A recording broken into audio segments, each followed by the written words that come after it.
O desporto em Portugal está em mudança, há um novo ciclo olímpico a começar, há também mudanças nos principais organismos desportivos em Portugal, o Comitê Olímpico de Portugal, também a Federação Portuguesa de Futebol, e em breve vamos ter as eleições para a Liga dos Clubes. A par de tudo isto, há o tema dos direitos televisivos e um Campeonato do Mundo de 2030 para preparar. No tema do dia desta quarta-feira, recebemos de forma especial o Ministro dos Assuntos Parlamentares, Pedro Duarte, a quem agradecemos também a presença aqui no 00, para falar sobre alguns destes temas, até porque, apesar de estarmos perante um governo de gestão, são assuntos que ainda estão sobre o domínio do Ministro Pedro Duarte. Obrigado uma vez mais por estar aqui connosco no 00. Esta quinta-feira vai receber Pedro Proença para uma reunião de pedido de urgência por parte do Presidente da Federação Portuguesa de Futebol. É um governo em gestão, mas como é que se resolve uma trica, se pudermos utilizar esta expressão, e este problema que de repente nos deparamos entre Pedro Proença e Fernando Gomes, dois dirigentes importantíssimos do desporto em Portugal? Bom, eu queria também começar por agradecer o convite ao 00, Humberto em particular, por esta oportunidade, e não posso deixar de começar por manifestar a minha também gratidão, eu diria, enquanto membro do Governo, por aquilo que o 00 tem feito pela promoção do desporto de uma forma tão rigorosa, às vezes até científica, eu acho que se pode dizer assim, mas que de facto tem sido, acho que é um projeto absolutamente excepcional e que deve ser elogiado sem qualquer hesitação.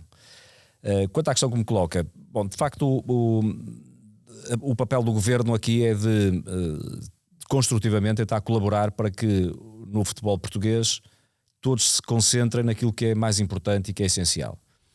O futebol é uma componente absolutamente essencial do desporto em Portugal, acho que todos reconhecemos isso, é conhecido como o desporto rei, e tem a particularidade de Portugal ser um país que se diferencia pela positiva no âmbito do futebol. É talvez daqueles setores de atividade no país onde nós temos um impacto global e internacional absolutamente notável, não é?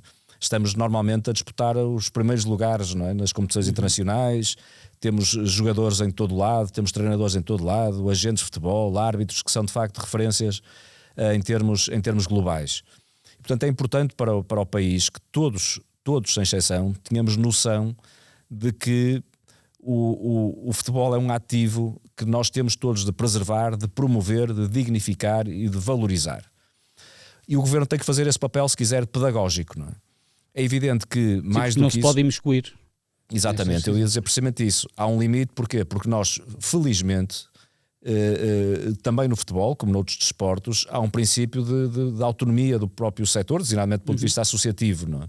E, portanto, aquilo que é a vida própria da Federação, da Liga de Futebol ou de outras entidades, tem a sua vida própria, ainda bem que assim é. Não é suposto ser o Governo a gerir a Liga de Futebol ou a gerir a Federação Portuguesa de Futebol, não é? E, portanto, eu faço um apelo a todos os intervenientes para que, independentemente de razões pessoais que possam assistir a cada um, que do ponto de vista institucional todos percebam que é o nome de Portugal que está em causa, é um setor de atividade muito importante, que é até referência, não só global, como há pouco dizia, mas é uma referência às vezes dentro da nossa comunidade, da nossa sociedade, até para os mais novos, para as crianças e jovens do nosso país, que muitas vezes encontram no futebol um pouco a sua referência até de vida, de estar na vida, modo de estar na vida. E portanto eu acho que Acha que faltou um bocado isso nesta altura? Portugal ficou mal visto, possivelmente, principalmente lá fora. Acho que todos nós preferiríamos que não houvesse divergências, pelo menos em termos públicos, isso não há qualquer dúvida.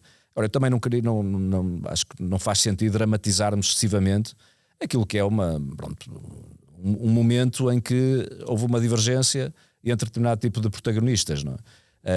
Também é, se me permite a expressão, isso também vale o que vale, não é? Do ponto de vista, felizmente o nosso futebol tem uma resiliência e tem uma solidez que consegue acomodar, eu diria, este tipo de circunstâncias, que não sendo episódios muito agradáveis, que não são, acho que também não devemos fazer deles algo mais complexo do que aquilo que realmente é na prática. Acredita que esta mudança, eu diria até bastante efetiva no desporto em Portugal, com um novo presidente do Comitê Olímpico, presidente da Federação, das várias federações a mudarem, pode ser um bom momento para até a mudança do paradigma do desporto em Portugal, com mais gente a praticar desporto, efetivamente não ser um desporto lúdico, mas também um desporto competitivo?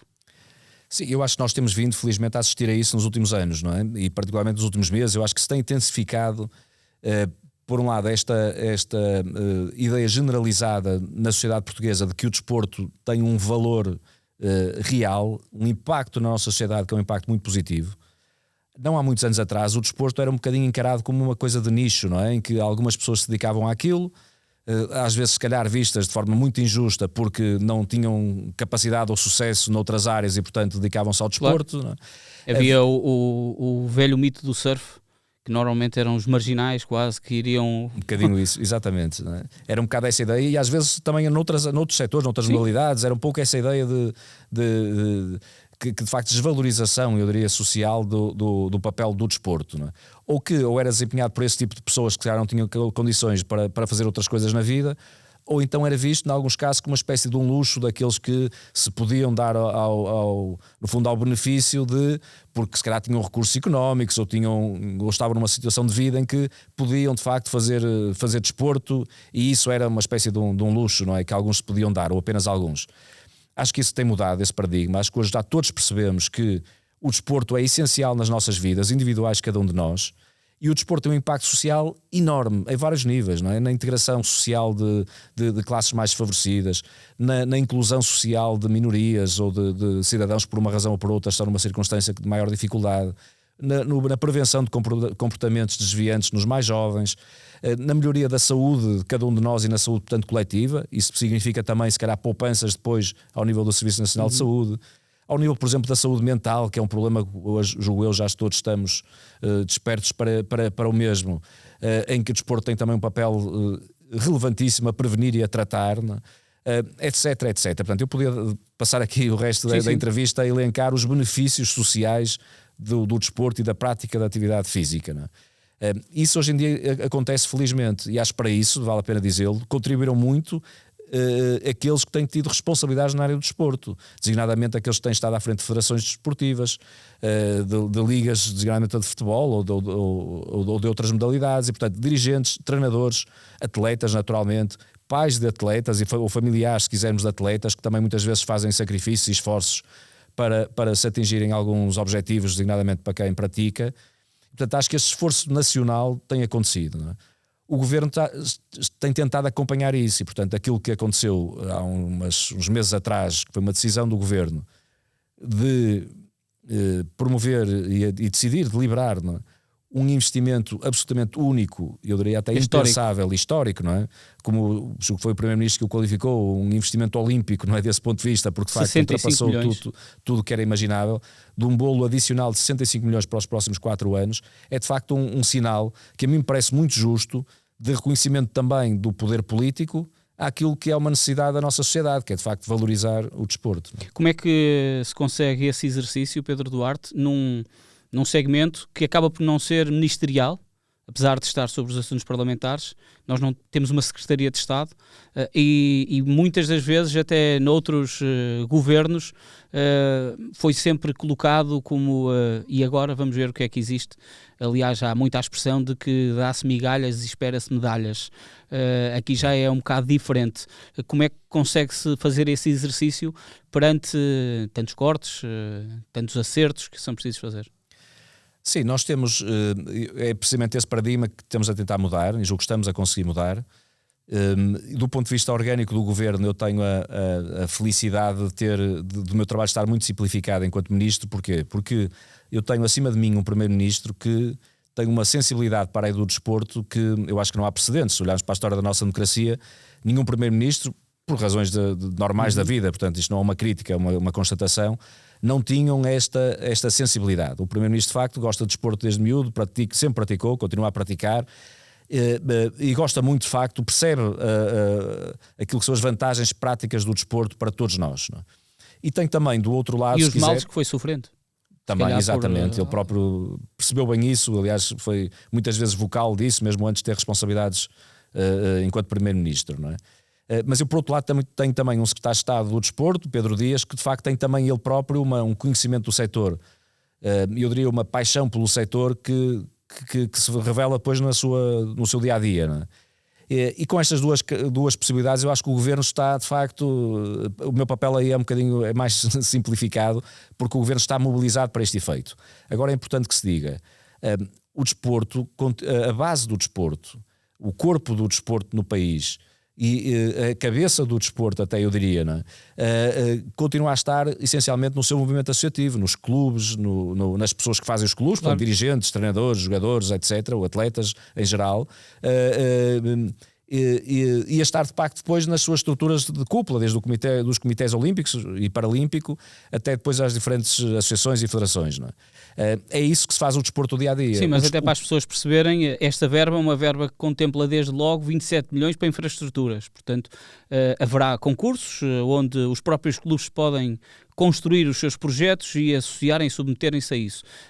12 milhões, cerca de 11 milhões para pessoal técnico mais experiente, no fundo contratar gente para poder acompanhar essas evoluções. Portanto, há este lado associativo, como estava a fazer referência, e até muitas das vezes do voluntariado, que é tantas vezes evidenciado, que agora ganha aqui uma outra expressão, ou pode ganhar uma outra expressão com esta verba.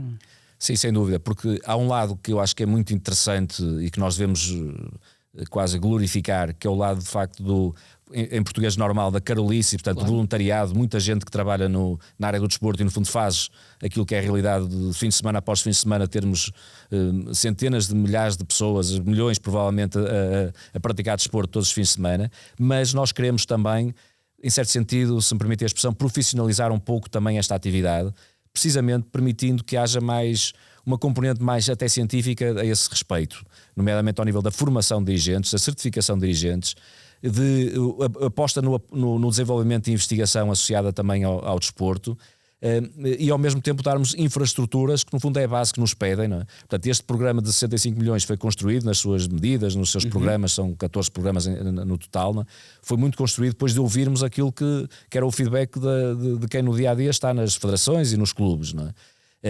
E tentamos responder dessa maneira, portanto não foi algo desenhado num gabinete algures em Lisboa à espera de uma qualquer engenharia de que não, foi precisamente recolhendo informações e aquilo que nos era o pedido foi a resposta que foi dada. E a própria concretização e execução do programa nós pretendemos que seja baseado nos comitês olímpico e paralímpico, que depois naturalmente eles próprios têm as federações lá dentro, as associações e os clubes, não é? Seja construído dessa maneira, não é? É óbvio que também havia muita gente que até lançou durante o período das eleições do Comitê Olímpico que este era quase um cheque para o Comitê Olímpico poder financiar as federações. Esta é uma verba que será atribuída pelos comitês ou pelo IPDJ?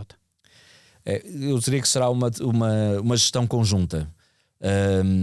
Isto porquê? Porque por um lado nós queremos que as decisões de política desportiva passem muito pelo momento associativo e portanto sejam os comitês olímpicos e paralímpicos que de alguma maneira têm o poder de decisão, evidentemente com as suas estruturas, não é? Por baixo, não é? Mas estamos a falar de recursos públicos e portanto, aliás o próprio Tribunal de Contas exigiu-nos um pouco isso, não é? Que seja a estrutura do Estado, neste caso o IPDJ, claro, a fazer a monitorização, o controle, o acompanhamento, não é? E portanto haja aqui uma coordenação de esforços e é dessa maneira que vai acontecer. Agora é evidente que é dentro de determinado tipo de programas e estruturas, esses estão pré-definidos e portanto nunca teremos o risco de repente haver por hipótese académica, que nunca aconteceria, julgo eu, não é? De um determinado direção de um comitê ou olímpico ou paralímpico, de repente começava a distribuir os 75 milhões de acordo com qualquer capricho ou qualquer vontade individual. Portanto, é evidente que há um controle muito rigoroso. Nós já temos o dinheiro alocado, designadamente a infraestrutura, já sabemos quais são, elas são identificadas, não é? Temos projetos muito concretos, por exemplo, vamos apoiar cerca de 560 projetos diretamente a clubes aí, para a promoção do desporto no feminino, portanto, por mulheres, não é? Desporto feminino. São 560 projetos e esses estão já pré-definidos, não é? Temos 400 projetos para apoiar desporto para pessoas com deficiência, por exemplo, e, portanto há uma alocação que está pré-definida precisamente para depois podermos ter há uma meta impacto. Que, enquanto governante, acha que pode Portugal atingir com este cheque? Nós temos dois objetivos, ou melhor, temos vários objetivos, mas eu vou dar dois macro-objetivos, não é? Por um lado, nós promovermos a atividade física no país e aproximar-nos dos níveis, dos padrões, dos melhores padrões europeus a esse nível. Porque isso tem, como há pouco eu dizia, tem um impacto enorme, um retorno gigantesco na nossa sociedade, não é? E temos um outro que é do ponto de vista também competitivo, porque é a alavanca que se faz, não é? Nós sabemos que o desporto é muito importante, recreativo, portanto, se nós, qualquer cidadão, seja de que idade for, se tiver alguma atividade física, está a ajudar-nos a todos, claro. E é bom que o faça, está a ajudar ele próprio e a ajudar a sociedade. Mas aqui o lado macro, as crianças vão jogar futebol porque querem ser Cristiano Ronaldo. Eventualmente. E esses exemplos desportivos, não é? Claro que são, isso mesmo. Que depois dão o crescimento dos atletas. Sem dúvida, não é? Acho que essa vertente mais competitiva e nós querermos ser competitivos tem também um lado bom na promoção da atividade física e tem no desenvolvimento de alguns valores importantes também na sociedade, do esforço que é compensado, das próprias crianças, para falarmos nessa faixa etária, lidarem com a vitória e lidarem com a derrota, lidarem com a glória, se quisermos, e euforia, com por vezes momentos de maior depressão e saberem lidar com isso. Isso é uma escola de vida também, não é? E isso muitas vezes as referências estão de facto no patamar do alto rendimento da competição. Portanto, nós pretendemos também com isto que depois haja resultados também a esse nível, não é? Para nós a aposta no desporto não é, que fique claro, o objetivo final não é termos mais medalhas no próximo Jogos Olímpicos, não é? É muito, muito, muito mais do que isso. Mas também faz parte do desenvolvimento do desporto no país que haja resultados também desportivos, claro, mais evidentes em diferentes modalidades, não é? No último ano, que evolução tivemos relativamente aos direitos televisivos? A previsão seria, ou pelo menos está decretada no Diário da República para a época 28-29, entretanto houve um memorando entre Federação e Liga para antecipar uma temporada, 27-28, com todas estas trocas, em que ponto estamos? Sim, nós temos um quadro normativo que é muito claro a esse respeito e, portanto, a bola, usando uma terminologia bem cara ao desporto, a bola está do lado do movimento associativo, neste caso Federação Portuguesa de Futebol, Liga Portugal, que tem de apresentar uma proposta ao Governo até ao final da próxima época desportiva, basicamente, não é? E portanto 25-26. 25-26. E portanto será alguns em junho de 26, não é? O Governo até lá é importante que não se imiscua e portanto nós temos tido desse ponto de vista uma posição atenta, se quisermos vigilante até, mas... Tem-lhe preocupado algumas notícias, sei lá, há clubes que vão terminar e vão fazer agora algum tipo de negociações, há clubes que dizem que têm que ser tratados de outra forma, essa atitude vigilante deixa o Governo preocupado? Eu não queria usar a expressão preocupado, acho que é excessivo nesta fase de dizê-lo. Agora é evidente que há alguma estupefacção, se quisermos, porque esta legislação está em vigor desde 2021. Certo. Foi dado um conjunto de anos, não é? 4 ou 5 anos, 5 anos basicamente, para os clubes se prepararem.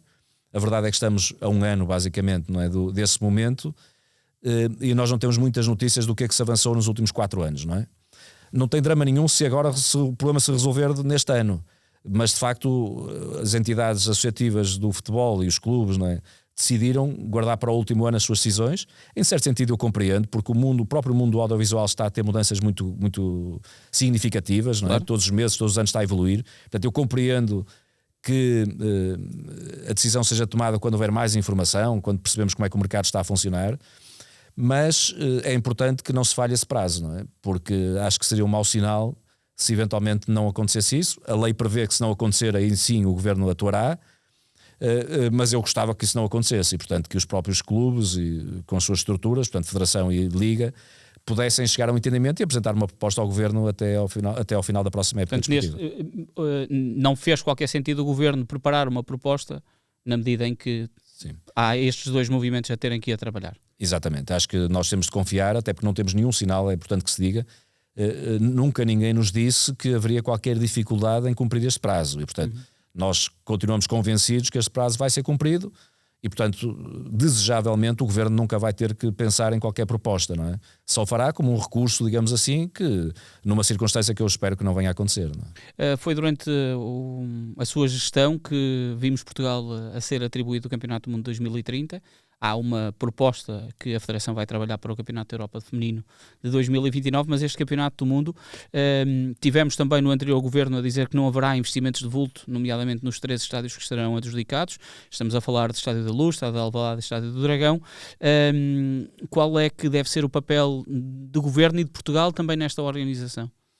Sim, nós temos a decisão foi tomada de facto já durante este governo. Eu tive a felicidade de poder celebrar, digamos assim, mas é um trabalho que vinha atrás, para sermos absolutamente honestos, e é um trabalho que eu julgo que foi bem pensado desde o primeiro minuto. Isto é, nós temos... é uma circunstância que praticamente só podemos dizer que temos vantagens, porque o investimento que nos é pedido é muitíssimo reduzido, eventualmente a adaptação dos estádios, mas provavelmente ocorreria em qualquer circunstância, porque os estádios estamos a falar, os 3 estádios... Tem mais de 20 anos. Tem mais de 20 anos e, portanto, é natural que isso acontecesse. Do ponto de vista das infraestruturas à volta dos próprios estádios e da organização, elas estão basicamente montadas e, portanto, não haverá, pelo menos, investimentos significativos necessários. Vamos ter a capacidade de atrair um conjunto de, nomeadamente, estágios de seleções que vão trazer um desenvolvimento para o país, vão trazer um retorno económico para o país muito significativo em determinado tipo de regiões que até nem são Lisboa ou Porto, portanto, sim, fora também dos centros. Estou a imaginar centros, o Algarve com a proximidade a Marrocos.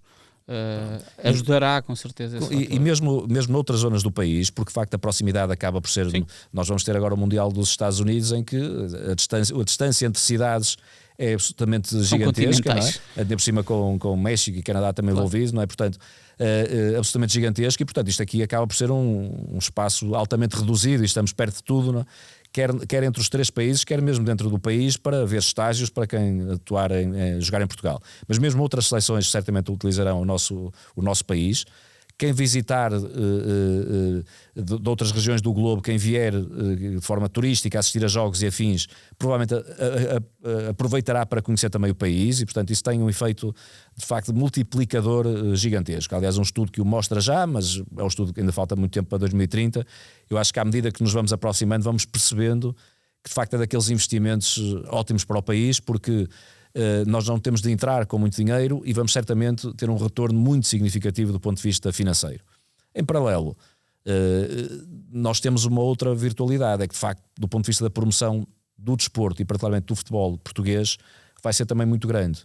Desde logo isso já se está a notar hoje em dia, porque a verdade é esta: a organização do próprio Mundial está muito assente em Portugal. Apesar de nós sermos dos 3 países aquele que tem menos estádios e que à partida terá menos jogos no seu território, nós em certo sentido estamos a liderar a candidatura desde o primeiro minuto, não é? Porque temos um know-how muito, muito interessante, não é? Temos a experiência de organizarmos o Euro 2004 e muitas outras iniciativas e eventos nos últimos anos.